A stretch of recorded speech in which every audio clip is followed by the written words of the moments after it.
Hello दोस्तों, कैसे हो आप सब लोग। दोस्तों, स्टॉक सिलेक्शन का एक फेमस तरीका है top gainer and top loser को सिलेक्ट करना ट्रेडिंग करने के लिए, जो कि बहुत ही फेमस एंड इफेक्टिव तरीका है। इसमें हम बहुत बड़े मूव कैप्चर कर सकते हैं। इसमें हम उस स्टॉक को सिलेक्ट करते हैं ट्रेड करने के लिए जो प्रीवियस डे में एक स्ट्रॉन्ग अपसाइड या फिर एक स्ट्रॉन्ग डाउनसाइड के मोमेंटम कर चुके हैं। लेकिन फिर दोस्तों ऐसा क्या होता है, पैसा क्यों नहीं बनता, फिर भी हम लॉस करते हैं। मोस्ट ऑफ द टाइम हमारा लॉस होता है। चलिए इस वीडियो में हम बात करेंगे कि क्या क्या गलती अगर हम नहीं करेंगे। मैं आपको इस वीडियो में 3 पॉइंट बताने वाला हूं, जिसको अगर आप अपने स्टॉक सिलेक्शन के वक्त ट्रेडिंग में इंप्लीमेंट करेंगे तो आपके ट्रेडिंग रिजल्ट में पॉजिटिव रिजल्ट आपको देखने को मिलेगा। दोस्तों, आप top gainer top loser list Nifty 50 से या फिर निफ्टी नेक्स्ट 50 हो सकता है, या आप फ्यूचर ऑप्शन के लिस्ट में से भी सिलेक्ट कर सकते हैं। चलिए दोस्तों, इस वीडियो में हम 3 इंपॉर्टेंट पॉइंट के बारे में बात करेंगे, जिसको आपको स्टॉक सिलेक्शन करते वक्त एंड ट्रेडिंग करते वक्त इंप्लीमेंट करना है, और उससे आपको बहुत बड़ा रिजल्ट आपके ट्रेडिंग में देखने को मिलेगा। तो बात करते हैं पॉइंट नंबर 1 के बारे में। दोस्तों जब भी हम किसी टॉप गेनर या फिर टॉप लूजर स्टॉक सिलेक्ट करते हैं, नेक्स्ट ट्रेडिंग डे में उस स्टॉक में 3 तरह के मोमेंटम एक्सपेक्ट कर सकते हैं। सपोज यहाँ पर हमने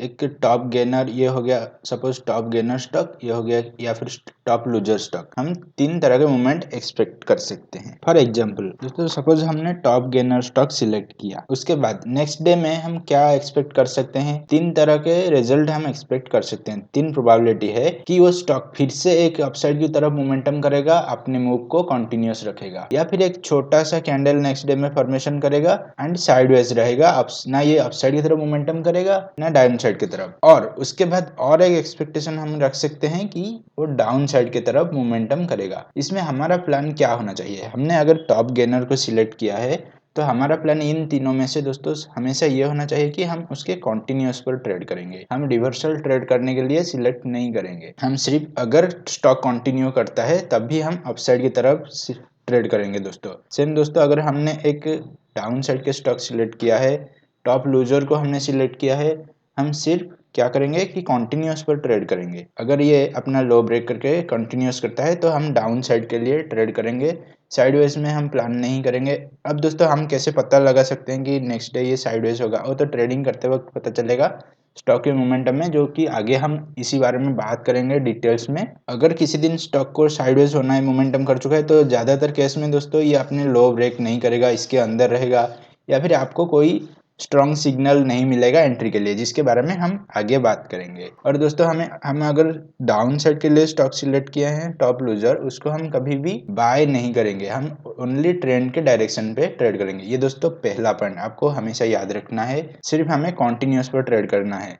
दोस्तों अगर आपका कोई डाउट है तो आप कमेंट में पूछ सकते हैं। मुझे बहुत खुशी होगी। अभी तक मेरे चैनल पे कोई भी कमेंट नहीं आया है, हो सकता है आपकी कमेंट ही पहला कमेंट हो। तो दोस्तों आप कमेंट कर सकते हैं जो भी डाउट होगा। दोस्तों अब आते हैं सेकंड पॉइंट की तरफ। दोस्तों यहाँ पर आप चार्ट में देख सकते हैं, 2 चार्ट मैंने आपको शो किया है। ये है एक अप ट्रेंड का चार्ट, ये है एक डाउन ट्रेंड का।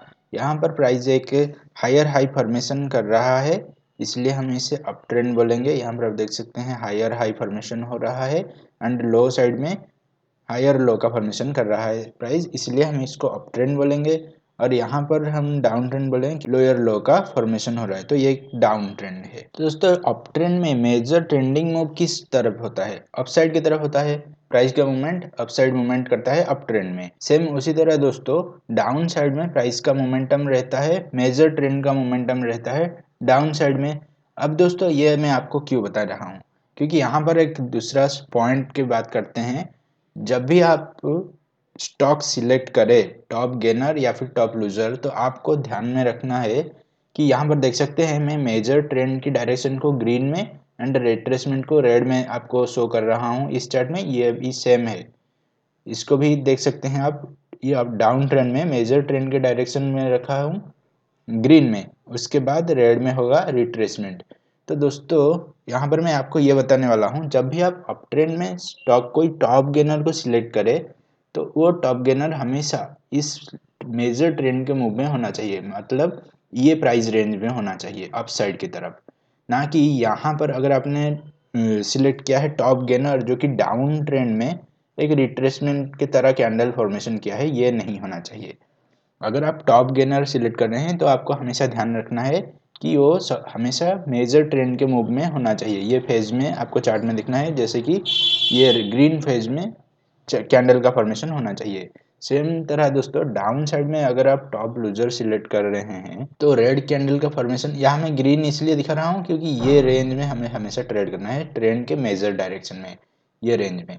तो अगर आप डाउन साइड की तरफ टॉप लूजर सिलेक्ट कर रहे हैं तो देखिए कि कैंडल का फॉर्मेशन इसी रेंज में होना चाहिए या फिर इस मेजर रेंज में होना चाहिए रेड कैंडल का फॉर्मेशन, क्योंकि इसका मतलब यह है हम मेजर ट्रेंड के डायरेक्शन में दोस्तों ट्रेड कर रहे हैं। कभी भी अगर आप टॉप लूजर सिलेक्ट कर रहे हैं वो अप ट्रेंड में, ये रिट्रेसमेंट में नहीं होना चाहिए, क्योंकि दोस्तों हमें पता नहीं होता है एक ट्रेंड में रिट्रेसमेंट कितना होगा, या हो सकता है रिट्रेसमेंट इतना हो या फिर उससे ज़्यादा हो, कितना रिट्रेसमेंट होगा हम ये पता नहीं कर सकते, इसलिए हम ट्रेंड के डायरेक्शन में होंगे। ओवरऑल हमें ये ध्यान रखना है दोस्तों कि ये जो मेजर ग्रीन मूव में हमारा ट्रेड एग्जीक्यूट होना चाहिए, यहाँ पर भी डाउन ट्रेंड में ये ग्रीन में हमारा ट्रेड एग्जीक्यूट होना चाहिए, इसलिए हमें हमेशा ट्रेंड के साथ ही ट्रेड करना है। ये था दोस्तों सेकंड पॉइंट। दोस्तों इस चैनल में हम डिटेल में ट्रेडिंग के बारे में हमेशा बात करेंगे। अगर आपको ट्रेडिंग में ज़्यादा ही इंटरेस्ट है, आप ट्रेडिंग को कैरियर की तरह देखना चाहते हैं तो सब्सक्राइब करके हमारे साथ शामिल हो जाइए दोस्तों, आपकी सपोर्ट करने से मुझे बहुत अच्छा लगता है। पॉइंट नंबर 3 दोस्तों, अगर आपने टॉप गेनर या फिर टॉप लूजर सिलेक्ट कर लिया स्टॉक में तो आपको ट्रेड तभी करना है जब